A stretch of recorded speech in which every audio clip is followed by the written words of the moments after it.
கிறிஸ்துவுக்குள் அன்பான hope TV நேயர்களே, மீண்டுமாக தேவனுடைய சத்தியத்தை அறிந்து கொள்வதற்காக தொலைக்காட்சியின் முன்பாக நீங்கள் அமர்ந்திருப்பதற்காக தேவனை ஸ்தோத்திரிக்கிறேன்.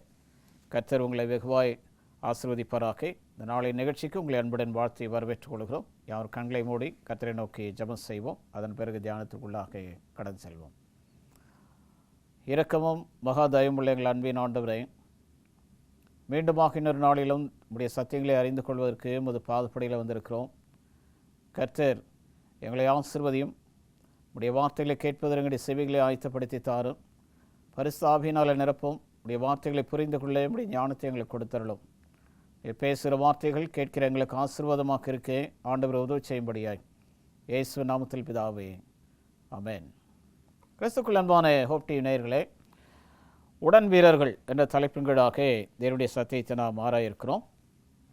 ஆண்டவராக இயேசு கிறிஸ்து இந்த உலகத்தில் இருந்த பொழுது ஆரம்பம் முதலே தனிமையாக அவர் ஊழியம் செய்யவில்லை. தன்னுடைய உடன் வீரர்களோடு வேலை செய்வதற்காக சீடர்களை ஆண்டவர் ஏற்பாடு செய்தார். அச்சீடர்களை ஏற்படுத்தி அவர்களோடு சேர்ந்து கிராமமாகவும் பட்டணங்கள் தோறும் இன்னும் நாடு கடந்து அவர்கள் ஊழியங்களை செய்ததாக நாம் பார்க்கிறோம். இந்த 4 நற்செய்தி புத்தகங்களும் இயேசுவின் வாழ்க்கையும் மரணத்தையும் உயிர்த்தெழுதலையும் முக்கியப்படுத்தினாலும் அவருக்கு மிகவும் நெருக்கமாக இருந்த சீடர்களோடு பிணைந்துதான் அவை சொல்லப்பட்டுள்ளன. எனவே இயேசுவை சுற்றிலும் நடைபெற்ற எல்லா மாபெரும் போராட்டம் அவருடைய சீஷரிலும் தாக்கத்தை ஏற்படுத்தி இருக்கிறது என்பதை இந்த சுவிசேஷங்கள் நமக்கு வெளிப்படுத்துகின்றன. கிறிஸ்துக்குள் அன்பான தேவனுடைய பிள்ளைகளே, கிறிஸ்துவை விட அவருடைய சீடர்கள் எளிய இலக்காக இருந்தார்கள். அவர்களை எளிதில் சத்ரு ஆக்கமிக்க அவர்களின் குண குறைபாடுகளை வழிவகுத்தன. உதாரணத்துக்கு யூதாஸ்காரியத்தினுடைய உள்ளத்திலே சாத்தான் புகுந்தான் என்று நாம் வேதத்தில் வாசிக்கிறோம். எப்பொழுது சாத்தான் புகுந்தான், எதற்காக புகுந்தான் என்று பார்க்கும் பொழுது, அவன் இயேசு கிறிஸ்துவை காட்டி கொடுப்பதற்காக 30 வெள்ளிக்காசு பேரம் பேசியிருந்தான். பொழுது 11 சீஷர்களும் யார் யார் என்று சொல்லி கேட்கும் பொழுது பேதுரு யோவான் இடத்துல கேட்கிறார். ஏனென்றால் யோவான் கிறிஸ்துவுக்கு மிகவும் பிரியமான 3 சீடர்களில் முதன்மையானவன். அவன் கிறிஸ்துவின் மார்பில் சாய்ந்து கொண்டிருந்தவன். அவனை பார்த்து பேதுரு சைகை காட்டுகிறார். அந்த மனிதன் யார், கிறிஸ்துவை காட்டி கொடுக்க போகிறது, கேளே, நீ தான் கேளேன்னு சொல்லி பண்ணும்போது யோவான் கேட்கிறார், ஆண்டவரே அந்த நபர் யார் என்று கேட்கும் பொழுது ஆண்டவர் சொல்கிறார், இந்த அப்ப துணிக்கு எடுத்து திராட்சரசத்தில் மூழ்த்தி யாருடைய வாயில வைக்கிறேனோ அவன்தான் என்று சொல்லி ஒரு அப்ப துணிக்கு எடுத்து திராட்சரசத்தில் மூழ்த்தி யூதாஸ்காரியத்தினுடைய அவனுடைய வாயிலே நுழைத்தான். உடனே சாத்தான் அவனுக்குள் புகுந்தான் என்று வேதத்திலே நாம் வாசிக்கிறோம். உடனே அவன் எழுந்து போய்விட்டான் கிறிஸ்துவை காட்டி கொடுப்பதற்காக. அதோடு கூட பேதுரு கிறிஸ்துவானவருடைய மரணத்தை குறித்து இப்போ கிறிஸ்துவானவர் சீஷரிடத்தில் சொல்லி கொண்டிருக்கும்போது, ஆண்டவரே மரணமே நேரிடுவதாக இருந்தாலும் நான் உண்மை அப்படி விடமாட்டேன் என்று சொல்லி சத்தியம் பண்ண ஆரம்பித்தார். அப்போது ஆண்டவர் சொல்கிறார், இன்று இரவு கோழி 2 தரம் கூவதற்கு முன்பதாக நீ என்னை 3 தரம் மறுதலிப்பாய் என்று ஆண்டவர் சொன்னார். அப்போது அந்த திருவிருந்து ஆராதனை முடித்து கெத்செமனே தோட்டத்தில் கிறிஸ்துவானவர் ஜெபிப்பதற்காக யோவான், யாக்கோபு, பேதுருவை 3 பேர் அழைத்து கொண்டு அந்த தோட்டத்திற்குள்ளாக செல்கிறார். தோட்டத்துக்கு வெளியே இவர்கள் 3 பேர் இருக்கிறார்கள். நீங்கள் இங்கே இருந்து விழித்திருந்து ஜெபம் பண்ணுங்கள், நான் உள்ளே போய் ஜெபம் பண்ணிட்டு வரேன்னு போகிறார். ஆண்டவர் ஜெபித்து முடித்த பிற்பாடு இந்த 3வது முறை இந்த காரியங்கள் நடந்த பிற்பாடு சீஷர்களை பார்த்து, நீங்கள் தூங்குங்கள், உங்களுடைய கண்கள் நித்திரை மயக்கமாக இருக்கிறது, தூங்கி ரெஸ்ட் எடுங்க அப்படின்றார். உடனே யூதாஸ்காரியோ கிறிஸ்துவை காட்டி கொடுப்பதற்காக ஆட்களை அழைத்து கொண்டு வருகிறான். அப்போது என்ன நேரிடுகிறது என்றால், பேதுரு கிறிஸ்துவுக்கு பின்னாடி போய்கிட்டே இருக்கான், என்ன நடக்குது பார்க்கலான்னு சொல்லிட்டு. தூரத்தில் இருந்து தான் பின் சென்று போகிறானே தவிர அந்த கூட்டத்தோடு கூட்டமாக அவன் இல்லை. பிலாத்தினிடத்தில் கிறிஸ்து விசாரிக்கப்படும் பொழுதுதான் அவன் என்ன செய்யறான், அந்த குளிர்காய்கிற இடத்துல உட்காருகிறான். அங்கே ஒரு ஸ்திரீ அவனை பார்த்து, நீயும் கலிலேயனோடு இருந்தவன் அல்லவா, உன்னுடைய பேச்சு அதை சொல்லுகிறது என்று சொல்லும் பொழுது, நான் அறியேன், அவர் யாரும் எனக்கு தெரியாதுன்னு சொல்லுகிறான். 2வது முறை அதை சொல்லுகிறான். 3வது முறை சத்தியம் பண்ணவும் சபிக்கவும் தொடங்குகிறான். அந்த மனிதனை நான் அறியேன் என்று சொல்லுகிறான். அப்பொழுதுதான் சேவல் 2 முறை கூவுகிறது. இயேசு சொன்ன வார்த்தையை கேட்டு பேதுரு மனம் கசந்து அழுதான். லூக்கா எழுதின சுவிசேஷம் 24ஆம் அதிகாரம் 32வது வசனத்தில், அப்பொழுது அவர்கள் ஒருவரை ஒருவர் நோக்கி, வழியில் அவர் நம்முடனே பேசி வேத வாக்கியங்களை நமக்கு விளக்கி காட்டின பொழுது நம்முடைய இருதயம் நமக்குள்ளே கொழுந்து விட்டு எரியவில்லையா என்று சொல்லி கொண்டார்கள். அவர் உயிர்த்தெழுந்த ஏற்பாடு எம்மாவூருக்கு போய் கொண்டிருந்தார். 2 சீஷர்கள் அந்த வழியாக போயிட்டு இருந்தாங்க. கிறிஸ்துவின் உயிர்த்தெழுதலை குறித்து பேசிட்டு போயிட்டு இருக்க அவர்களோடு இவர் யார் என்று இந்த இருவருக்கும் தெரியாமல் அவர் ஒரு வழிபோக்கர் என்று ஒரு புதிய மனிதர் என்று சொல்லி இவங்க 2 பேரும் பேசிகிட்டு இருக்காங்க. இவர் தானாகவே வந்து இவர்களோடு சேர்ந்தார். யாரை பற்றி பேசுகிறீர்கள் அப்படின்னா, இந்த காலத்தில் கிறிஸ்து உயிர்த்தெழுந்தார் என்ற சங்கதி தெரியாத ஒரு புதிய மனிதனாக, அந்நிய மனிதனோ நீர் என்று சொல்லி அவரிடத்தில் கேள்வி கேட்கும்போது அவர் என்ன செய்கிறார் என்றால், வேத வாக்கியங்களை எடுத்து சொல்லி ஆதியாகமத்திலிருந்து எல்லா காரியங்களையும் தன்னை பற்றி எழுதியிருக்கிற காரியங்களை எடுத்து சொல்லி அவர்களோடு சம்பாஷித்து கொண்டு போகிறார். அப்படி அவர்கள் சம்பாஷித்து கொண்டு போகும் பொழுது அவர்கள் சொல்லுகிறார்கள், சீஷர்களுடைய கூட இருக்கும் பொழுது, இப்படி அவர் சம்பாஷித்த அந்த வார்த்தைகளினாலே நம்முடைய இருதயம் கொழுந்து விட்டு எரியவில்லை என்ற கேள்வியை அங்கே எழுப்புகிறார்கள். பேதுருவுடைய அழைப்பு. இயேசு ஊழியத்திற்கு உதவியாக ஏன் மீன் பிடிக்கிறவர்களை தெரிந்து கொள்ள வேண்டும்? இந்த மீன் பிடிக்கிறவர்கள் படிப்பறியாத இந்த மக்களை ஆண்டவர் தெரிந்து கொள்வதற்கு காரணம் என்ன என்றால், மீன்பிடி வேலை சாதாரண வேலை அல்ல. அதற்கு எவ்வளவோ பொறுமை தேவைப்படுகிறது. ஒரு இடத்தில் ஆண்டவர் சொல்லுகிறார், லூக்கா 5ஆம் அதிகாரத்தில் அவர் வந்து என்ன செய்கிறார், இந்த கடலோரத்திற்குடைய படகுகளில் ஒன்றில் ஏறுகிறார். அது பேதுருவுடைய படவாக இருந்தது. அதில் ஏறி கொஞ்சம் தூரம் தள்ளி போக சொன்னார். போகிறாரு. அந்த படகில் உட்கார்ந்து கூடி வந்திருந்த மக்களுக்கு தேவ செய்தியை அறிவித்தார். அறிவித்த பிற்பாடு பேதுருவை பார்த்து சொல்லுகிறார், ஆழத்திலே கொண்டு போய் என்னுடைய வலை போடு அப்படின்றார். ஏன்னா இவங்க இரவு முழுதும் வலை போட்டு ஒரு மீனும் அகப்படவில்லை. அந்த விஷயம் அவருடைய முகத்தில் அவருக்கு தெரிந்தது. அவர் என்ன செய்கிறார் என்றால், ஆழத்திலே தள்ளி உங்களை வலையை போடுங்கள் அப்படின்றாரு. இப்போ பேதுரு சொல்கிறார், ஐயரே, ராம் முழுவதும் நாங்கள் வலையை போட்டு ஒரு மீனும் அகப்படலை, இருந்தாலும் உம்முடைய வார்த்தையின்படி இதை போடுகிறேன் என்று சொல்லி போட்ட பொழுது ஏராளமான மீன்கள் அவர்களால் இழுக்க முடியல. பக்கத்து படவில் இருக்கக்கூடிய மக்களையும் அழைத்து தங்களுக்கு வந்து உதவி செய்யும்படி சைகை காட்டினார்கள். பெரிய பெரிய மீன்கள் 153 மீன்களை அங்கே அவர்கள் கண்டார்கள். கிறிஸ்துக்குள் அன்பான தேவனுடைய பிள்ளைகளே, பொறுமை. இந்த மீன்பிடிதல பொறுமை இருந்ததுனால இவர்களை ஆண்டவர் பார்த்து, உங்களை மனிதர்களை பிடிக்கிறவர்களாக ஆக்குவேன் என்று சொல்லி இந்த மீன்பிடி மக்களை ஆண்டவர் தெரிந்து கொண்டார். ஆடு மேய்ப்பனை தெரிந்து கொண்டார். மாடுகளை மேய்த்து கொண்டிருந்தவனை ஆண்டவர் தெரிந்து கொண்டார். காட்டத்தி பழங்களை பொறுக்குவனை ஆண்டவர் தெரிந்து கொண்டார். பொறுமை ஊழியத்தில் மிகவும் மேலானது என்று சொல்லி ஆண்டவர் அந்த அளவுக்கு அவர்களை தெரிந்து கொண்டபடினால், அவ்வளவுக்கு குறைவுள்ளவர்களாக அவர்கள் இருந்தாலும் 3.5 வருட காலம் கிறிஸ்துவின் பயிற்சிக்கு பிறகு, கிறிஸ்து பரமேறிய பிறகு, அந்த பெந்தெகோஸ்தே நாளுக்கு பிறகு பரிசுத்தாவியின் வல்லமை பெற்ற இந்த சீஷர்கள் உலகமெங்கிலும் சென்று தேவனுடைய சுவிசேஷத்தை பிரசங்கித்தார்கள் என்று சொல்லி நாம் பார்க்கிறோம். இதனால் பிசாசு பிடித்த மனிதனை ஆண்டவர் குணப்படுத்தினார். பேதுருவின் மாமியை குணமாக்கினார். இன்னும் அநேகரை குணப்படுத்தினார். பேதுருவின் படகில் அவர் ஏறினார். இந்த அதிசயங்களெல்லாம் கண்ட இவர்கள் கிறிஸ்து அழைத்த மாத்திரத்தில் அவருக்கு பின் சென்று போனார்கள்.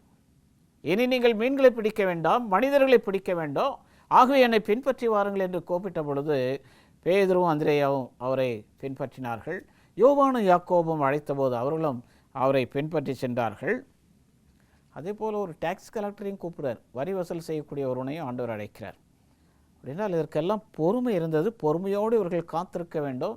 அந்த மீன் வலையை போட்ட உடனே மீன்கள் வந்து உள்ளே சேராது. அது எப்பொழுது சேரும், எந்த நேரத்தில் சேரும் என்பதை மேலே நிற்கக்கூடிய அந்த தண்டுகளை பார்த்து தான் அவர்கள் அறிந்து கொள்வார்கள். அதற்கு அவர்கள் பொறுமையோடு காத்திருக்க வேண்டும். அது ஒரு நாளாகலாம், ஒரு இரவாகலாம், எத்தனை மணி நேரம் ஆனாலும் அவர்கள் பொறுமையோடு காத்திருந்து அதன் பிறகு வந்து ஒருவேளை அதில் இருந்தால் சரி, இல்லை என்றால் ஒரு பிரயோஜனம் இல்லை. ஆகவே அந்த பொறுமை உள்ளவரிடத்தில் தேவனுடைய ஊழியத்தை ஆண்டவர் ஒப்பு கொடுத்தார். பேதுரு ஆண்டவரின் பிரசன்னத்தை உணர்ந்ததும் அந்த படகிலிருந்து அவன் என்ன செய்கிறான் என்றால், மேலாடை மட்டும் போட்டிருக்கிறான்.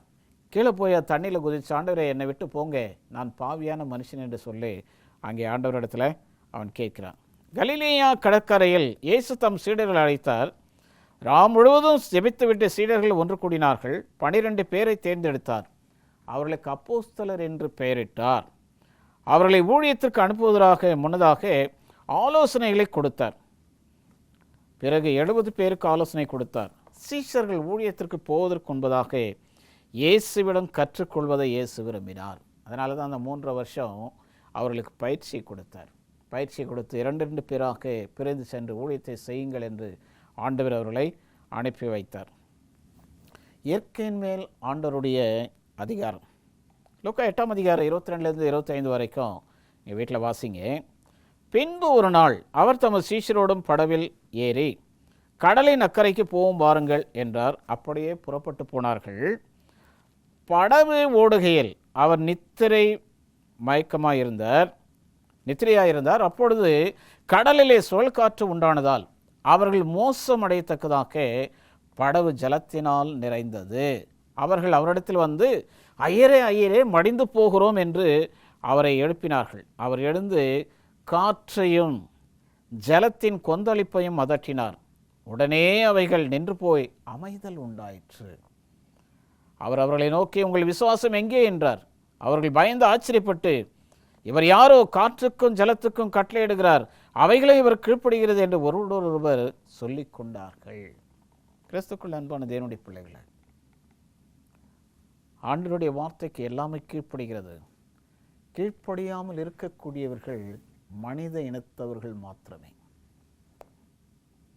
இயற்கையில் வானம் கீழ்ப்படுகிறது, பூமி கீழ்ப்படுகிறது, சமுத்திரம் கீழ்ப்படுகிறது, சமுத்திரத்தில் உள்ள மச்சங்கள் கீழ்ப்படுகிறது, காட்டு மிருகங்கள் கீழ்ப்படுகிறது, பறவைகள் கீழ்ப்படுகிறது, மற்ற எல்லா இயற்கைகளும் கீழ்ப்படுகிறது. மனிதன் ஒருவன் மாத்திரம் தேவனுக்கு கீழ்ப்படியாதவனாக காணப்படுகிறான். ஹெவன்லி பிளேசஸ் என்ற புத்தகத்தில் 348ஆம் பக்கத்தில் அம்மையார் இப்படி எழுதுகிறாங்க. இப்போதும் கூட தன்னால் முடிந்த மட்டும் அநேகரை அழிக்க கடலிலும் நிலத்திலும் சாத்தான் பேரழிவை வரவழைக்கிறான். அப்படினால் எங்கெங்கே அழிக்கணுமோ, எதெல்லாம் அழிக்கணுமோ, யாரெல்லாம் அழிக்கணுமோ அவன் பிளான் போட்டுக்கிட்டு தான் இருக்கான். பகல் முழுது இயேசு மக்களுக்கு போதித்து பொழுது சாய்ந்ததும் எதிர்க்கரையில் மனித சஞ்சாரமற்ற பகுதிக்கு செல்லலாம் என்று இயேசு தம் சீடரிடம் கூறினார். அவர் சென்றபோது சோழ் காற்று அடித்தது, அலைகள் படகின் மேல் மோதின. இயேசு களைப்பால் தூங்கிவிட்டார். புயலை மேற்கொள்ள முயன்றார்கள், சீஷர்களால் முடியவில்லை. கிறிஸ்துவின் உதவி அவர்களுக்கு தேவைப்பட்டது. அவர்களில் பயம் ஏற்பட்டது, அவர்களில் விசுவாசம் குறைந்து விட்டது. கிறிஸ்துவனிடத்தில் வந்து அவரை தட்டி எழுப்பினார்கள்.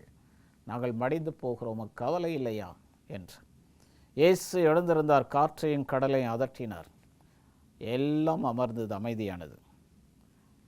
என்றால் இப்பொழுது சீசரிடத்தில் ஒரு பெரிய கேள்வி, நம்மில் யார் பெரியவன்? மத்தேயு சுவிசேஷம் 18ஆம் அதிகாரம் முதல் 5 வசனங்களை நீங்கள் வீட்டில் வாசிங்க. அதில் 4வது வசனம் இப்படியா சொல்லப்படுகிறது. ஆகையால் இந்த பிள்ளை போல தன்னை தாழ்த்துகிறவன் எவனோ அவனே பரலோக ராஜ்யத்தில் பெரியவனாக இருப்பான். இந்த 12 பேருக்குள்ளே என்ன கேள்வி அப்படின்னா, பரலோக ராஜ்யத்தில் யார் பெரியவன்? ஆண்டவர் சொல்றாரு, ஒரு சிறு பிள்ளையை கொண்டு வந்து முன்னாடி நிறுத்தி, இந்த சிறு பிள்ளையை போல் ஒருவன் ஆகாவிட்டால் அவன் பரலோகத்தில் பெரியவனாக இருக்க முடியாது. அப்படின்றால் அந்த சிறு பிள்ளையினுடைய சிந்தனை, செயல் எப்படி இருக்கிறதோ அப்படிப்பட்ட சிந்தனை நமக்குள்ளாக இருக்க வேண்டும். ஒரு பெற்றோர் தன்னுடைய பிள்ளைகளை அடிக்கிறார்கள். தவறு செய்யும்பொழுது அடிக்கும் பொழுது அந்த குழந்தை அந்த அடி வாங்குகிற கொஞ்ச நேரம்தான். அதன் பிறகு என்ன செய்கிறார் என்றால் அதை மறந்துவிட்டு தன்னுடைய தாயிடமோ தகப்பனிடமோ சென்று மீண்டும் உறவாட ஆரம்பிக்கிறது. அதே போல நாமும் சில காரியங்களை மறந்துவிட வேண்டும். மறந்துவிட்டு, இந்த உலக காரியங்களை மறந்துவிட்டு தேவனுடைய காரியங்களை நாம் சிந்திக்கக்கூடியவர்களாய் நாம் இந்த உலகத்திலே வாழ்வோமானால் நாம் பரலோக ராஜ்யத்திலே பெரியவர்களாக இருக்க முடியும். எதிர்காலத்தை மனதில் வைத்தே சீடர்கள் மத்தியில் இப்படிப்பட்ட விவாதம் உண்டாயிற்று. இயேசுவின் ராஜ்யம் நிறுவப்படும் போது முக்கியமான பதவிகளில் தங்களுக்கு கிடைக்கும் என்று நம்பினார்கள். அப்பவே பதவி ஆசைகள் இருந்திருக்கு. அந்த பதவி ஆசை இன்னும் ஒழியாமல் அதிகரித்து கொண்டே இருக்கிறது. அப்படி என்றால் இந்த பதவி ஆசை உள்ளவர்கள் பரலோக ராஜ்யத்தில் வந்து எந்த பதவியும் ஆசிக்க முடியாது. காரணம், இவர்கள் முதல்ல பரலோக ராஜ்யத்துக்கு வர முடியாது. என்னவென்றால், இந்த உலகத்தில் ஆட்சி செய்ய வேண்டும் என்ற சிந்தனை உள்ளவர்கள் பரலோக ராஜ்யத்தில் வந்து ஆட்சி செய்ய அவர்களால் முடியாது. தேவன் படைக்கப் போகிற புதிய வானத்திலும் புதிய பூமியிலும் யாரும் அங்கே ஆட்சி செய்வதற்கு அதிகாரம் இல்லை என்று வேதம் சொல்லுகிறது. அங்கே தேவன் ஒருவரே ஆட்சி செய்வார். அவருடைய ஆட்சியின் கீழாக நீங்களும் நானும் இருக்க வேண்டும். அந்த ஆட்சியில் நீங்களும் நானும் இருந்து தேவன் ஆட்சி செய்யக்கூடிய அந்த காலகட்டங்களில் அங்கே அமைதி நிலவும். அங்கே சாத்தான் இருக்க மாட்டான். அங்கே கண்ணீர் இல்லை, சஞ்சலம் இல்லை, வருத்தம் இல்லை. எல்லாமே மகிழ்ச்சியாகத்தான் இருக்கும். ஏசாயாவின் புத்தகம் 14 சாத்தானை குறித்து ஆண்டவர் எழுதுகிறார், நான் மேகங்களுக்கு மேலாக உன்னதங்களில் ஏறுவேன், உன்னதமானவருக்கு ஒப்பாவேன் என்று நீ உன் இருதயத்தில் சொன்னாயே. சாத்தான் மேன்மைப்படுத்துகிறான். நான் அங்கே போயிட்டு இருப்பேங்க, பெரிய சிங்காசனத்தில் இருப்பேன் அப்படின்னு சொல்லிட்டு நினைக்கிறான். நித்திய ராஜ்யத்தை குறித்து, நித்திய வாழ்வை குறித்துதானே கவலை அவர்களுக்கு இல்லை. யார் பெருவினாய் இருப்பான் என்ற பதவி ஆசை அவர்களை ஆட்கொண்டது. ஆனால் யாரும் அங்கு பெரியவர்களாக இருக்க முடியாது. வார்த்தையை முக்கியப்படுத்திய தேவன் உயிர்த்தெழுந்த ஞாயிறு அன்று 2 சீடர்கள் எருசலேமிலிருந்து எம்மாவூருக்கு போய் கொண்டிருக்கிறார்கள். கிறிஸ்துவின் உயிர்த்தெழுதலை குறித்துதான அந்த செய்தியை குறித்து சம்பாஷித்து கொண்டு போய் கொண்டிருக்கிறார்கள். கிறிஸ்து ஒரு வழிப்போக்கன் போல நடந்து கொண்டிருக்கிறார். இவர்கள் பேசி கொண்டிருக்கிறதை கேட்டுக்கொண்டு போய் கொண்டிருக்கிறார். அவராகவே வந்து அவர்களோடு சேர்ந்து நீங்கள் யாரை குறித்து பேசி கொண்டிருக்கிறீர்கள் என்று அவரிடத்திலே சம்பாஷித்து அவர் கேட்கும் பொழுது, இக்காலத்தில் கிறிஸ்துவின் உயிர்த்தெழுதலை குறித்து அறியாத ஒரு புறஜாதியானாரை நீர் மட்டும் இருக்கிறீர்களா என்று சொல்லி அந்த சீஷர்கள் கேட்கும்போது, கிறிஸ்துவை குறித்து வேதத்தில் எழுதியிருக்கக்கூடிய பழைய ஏற்பாட்டு காலங்களில் எழுதப்பட்டிருக்கிற எல்லா காரியங்களையும் குறித்து விவரமாக எடுத்து சொல்லி நடந்து கொண்டே போய் கொண்டிருந்தார்கள். அப்பொழுது அந்த 2 பேரும் தங்குவதற்காக அந்த அறையில் பிரவேசிக்கும் பொழுது இவர் மீண்டும் தொடர்ந்து நடந்து கொண்டே இருக்கும் பொழுது, எங்களோடு வாரும், எங்களோடு தங்கிரும் என்று சொல்லி அவரை வற்புறுத்தி அழைத்தார்கள். அப்பொழுது அப்பத்தை கொண்டு வந்து வைத்தார்கள். அவர் அதை ஆசீர்வதித்து அதை பிட்டு அவர்களுக்கு கொடுத்தார். அப்பொழுதுதான் அவருடைய கண்கள் திறக்கப்பட்டது. அவர் தரிசனமானார். அதுதான் இந்த இயேசு கிறிஸ்து பிறந்த 8வது நாளில் மீண்டுமாக இவர்கள் எல்லாரோடு இருக்கும் பொழுது ஆண்டவர் சொல்லுகிறார்.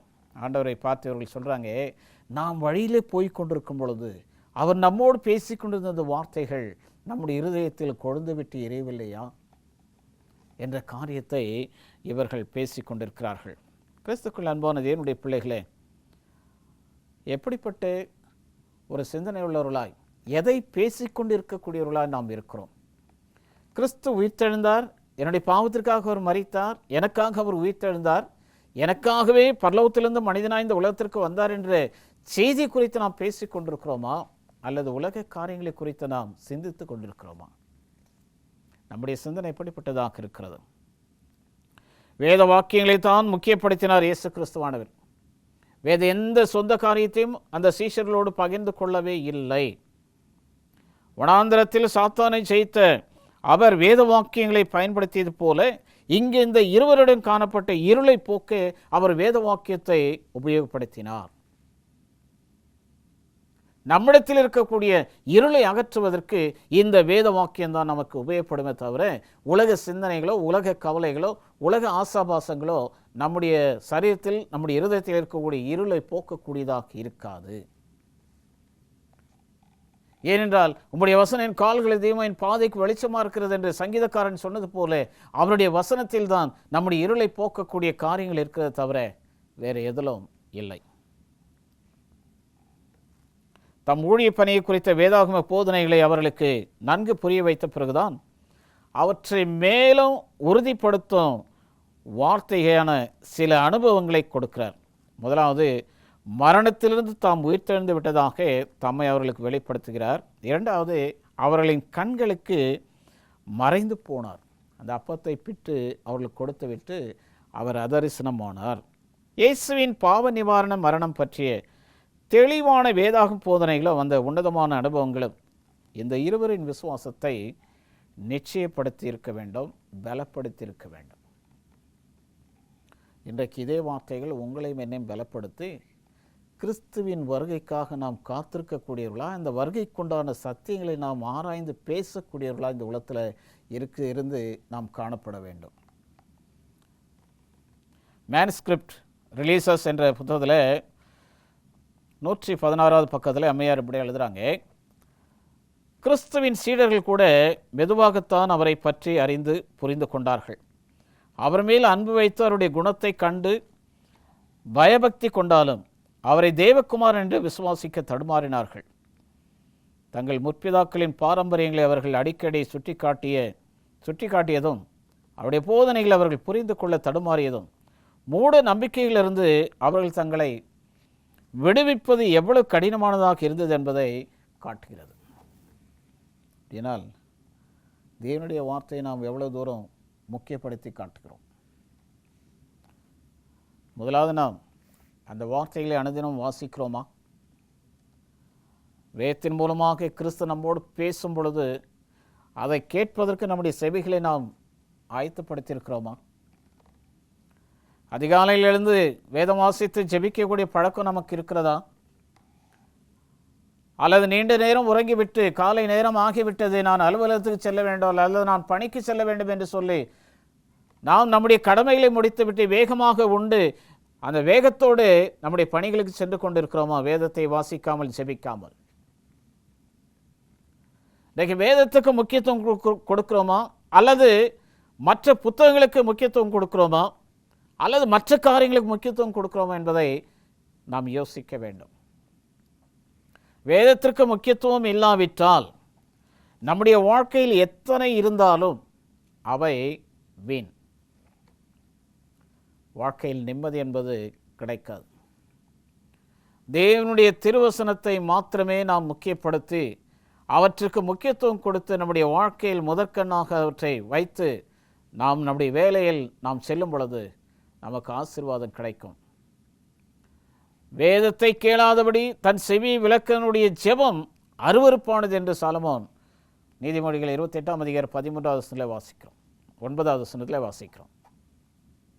அப்படினால் அந்த நீதிமொழிகள் 28:9 அவர் சொன்னபடி நான் வேதத்தை கேட்டு நான் ஜெபிக்கும் பொழுது என்னுடைய ஜெபத்தை ஆண்டவர் ஏற்றுக்கொள்வார். நான் பாவம் செய்வேனானால் ஆண்டவர் எனக்கு செவிக்கொடார் என்று தாவீது சொல்லுகிறார். பாவம் செய்தோம் நான் ஜெபிக்கும் பொழுது தேவன் கேட்க மாட்டார். அந்த பாவத்திலிருந்து நான் வெளியே வருவதற்காக தான் எச்சரிப்புகளை கொடுக்கக்கூடிய வார்த்தைகள் தான் வேத வாக்கியம். இந்த வேத வாக்கியங்களை ஆராய்ந்து அறிந்து தேவனுடைய சத்தியத்திற்கு நான் கீழ்ப்படிந்து நடக்கும் பொழுது என்னுடைய வாழ்க்கை வெளிச்சமாகும். என்னில் இருக்கக்கூடிய இருள் என்னை விட்டு அகன்று போகும். அப்படிப்பட்ட வாழ்க்கையை நாம் தெரிந்து கொள்வோம். கர்த்தர் நம்மை ஆசீர்வதிப்பாராக. ஜெபம் செய்வோம்.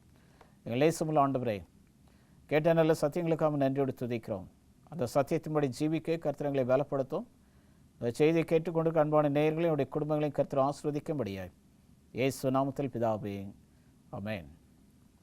கிறிஸ்துவுக்குள் அன்பான ஹோப்டி நேயர்களே, இந்த நாளின் செய்தி உங்களுடைய வாழ்க்கைக்கு ஆசீர்வாதமாக இருந்திருக்கும் என்று நான் நம்புகிறேன். உங்களுடைய ஜெபத் தேவைகளை ஸ்க்ரீனில் காணப்படுகிற எண்ணுக்கு தெரியப்படுத்துங்கள். இந்த நிகழ்ச்சியை உங்களுடைய நண்பர்களும் கண்டு கழிக்க அவர்களுக்கு அறிமுகப்படுத்துங்கள். இந்த நிகழ்ச்சி ஃபேஸ்புக் வாயிலாகவும் யூடியூப் வாயிலாகவும் ஒளிபரப்பிக் கொண்டிருக்கிறோம். அதை நீங்கள் கண்டு மற்றவர்களையும் காணும்படி செய்யுங்கள். இந்த ஊழிய ஆசீர்வாதங்களை கர்த்தர் உங்களுடைய குடும்பத்தில் வெகுவாய் கட்டளையிடுவாராக. கர்த்தர் உங்களையும் உங்களுடைய குடும்பத்தையும் உங்களுடைய வேலைகளையும் உங்களுடைய தேவைகளையும் கர்த்தர் சந்தித்து நிறைவான ஆசீர்வாதங்களை கர்த்தர் கொடுத்து உங்களை பலப்படுத்துவாராக. ஆண்டவருடைய வருகை மட்டும் ஆசீர்வாதமாக இருங்கள். God plus.